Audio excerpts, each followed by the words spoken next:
Hi, I'm Adams County Sheriff Michael McIntosh, and I want to tell you about an exciting event that's happening right here at the Flat Rock Regional Training Center.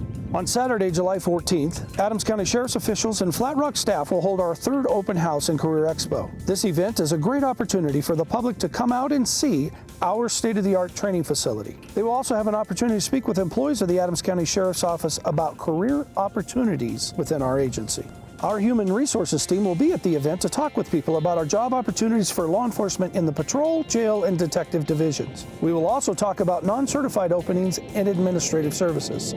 I would like to invite you out to the Flat Rock Regional Training Center on July 14th from 10 to 2 to see more about this amazing facility. It's also an opportunity to meet our Adams County Sheriff's Office staff and members of the Flat Rock Training Facility. This is an opportunity to transition from ordinary to extraordinary. Make your next move to the Adams County Sheriff's Office.